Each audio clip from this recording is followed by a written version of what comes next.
Olá, hoje a gente parte de uma ideia assim bem provocadora do material que analisamos, Qual seria? que mesmo com séculos de cristianismo, Cristo ainda seria, para muita gente, um desconhecido. Hum, interessante.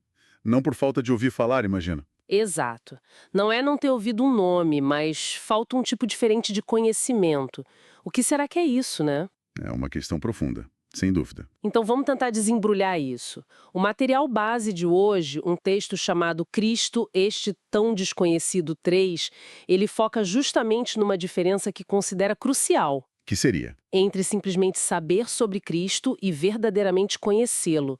A nossa ideia aqui é entender essa distinção e por que o texto a coloca como assim tão central. Perfeito. E o ponto de partida que o texto usa é bem interessante.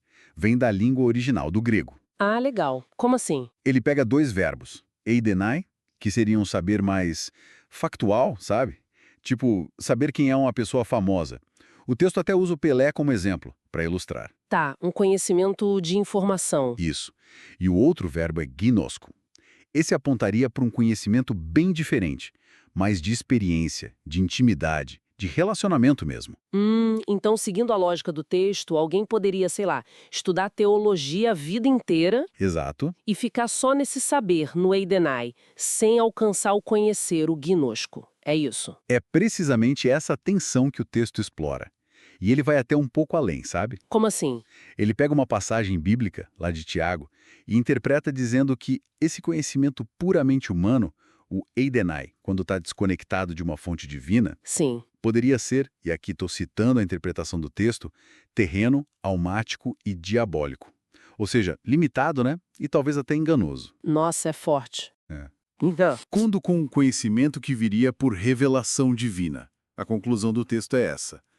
Muita gente sabe quem Jesus é, mas poucos o conhecem nesse sentido mais profundo, vivencial. Tá, entendi a diferença, mas aí fica a pergunta. Como é que se chega nesse conhecer, nesse gnóstico, segundo o material? Vem de um esforço da pessoa, de uma busca religiosa? Olha, aqui o texto apresenta uma visão bem específica.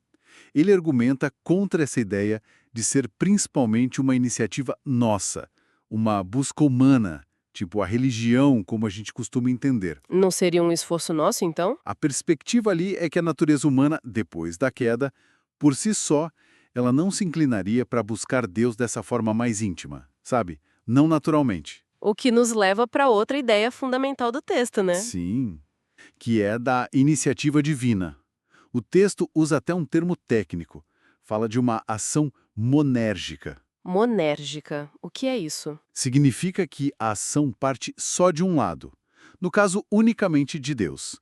Seria Deus quem busca a pessoa. Ah, entendi. Deus tomando a frente. Isso, através do Espírito Santo, da palavra, o texto até lembra aquela passagem de Romanos, né? A fé vem pelo ouvir da palavra de Cristo. Certo. É descrito como um ato de revelação mesmo, de dar vida espiritual. Como lá em Efésios, ele vos vivificou. E o ponto-chave é, não é algo que a gente alcança por mérito, por esforço próprio. E essa ideia de Deus tomando a iniciativa, o texto conecta isso diretamente com quem Cristo é, certo?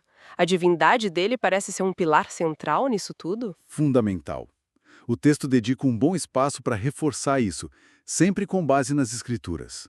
A visão é clara: Jesus como Deus verdadeiro, eterno. Não só um grande mestre ou profeta. Exatamente.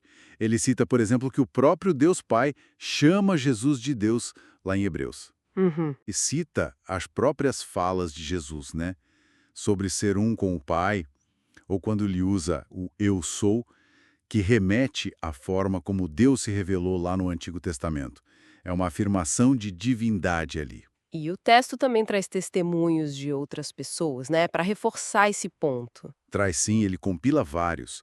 Desde João Batista, passando pela confissão de Pedro, tu és o Cristo, o Filho do Deus vivo. A exclamação de Tomé também. Sim, aquela famosa, né? Senhor meu e Deus meu. O texto interpreta isso como um reconhecimento claro da divindade de Jesus ressuscitado. E ainda menciona Paulo, e até, olha que interessante, o reconhecimento vindo de demônios nos evangelhos. Nossa, é verdade. A ideia ali é mostrar que existe um consenso nas Escrituras sobre essa natureza divina de Cristo. Não é uma ideia isolada. E o material também vai listando atributos divinos, como prova, né? Isso, ele aponta características e ações de Jesus que, para a visão do texto, só pertencem a Deus. Por exemplo, a onipotência. O poder sobre tudo. Exato. O poder sobre demônios, sobre a natureza e um ponto crucial que o texto destaca: o poder de perdoar pecados. Isso, na argumentação, seria uma prerrogativa exclusiva de Deus. Faz sentido. Que mais? Menciona a eternidade, citando passagens que falam da existência dele antes da criação do mundo, a santidade absoluta, o amor que excede o entendimento, a verdade encarnada, tudo isso entra como evidência dessa natureza divina. E claro, o fato dele ser digno de adoração, né? Como o Hebreus também diz. Exatamente. Então, se a gente junta as peças que o texto apresenta, ficamos com essa distinção muito forte.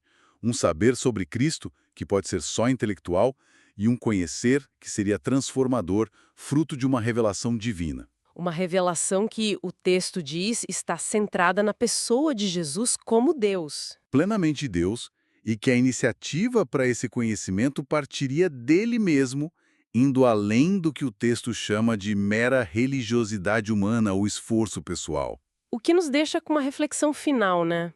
Inspirada na própria conclusão do texto. Qual seria? Se esse conhecer experiencial de Cristo, do jeito que o texto descreve, vai além do intelecto, além das práticas religiosas que a gente conhece, como é que essa perspectiva poderia, talvez, redefinir a busca espiritual de alguém? É uma ótima pergunta para se pensar. Fica aí a questão para a nossa reflexão.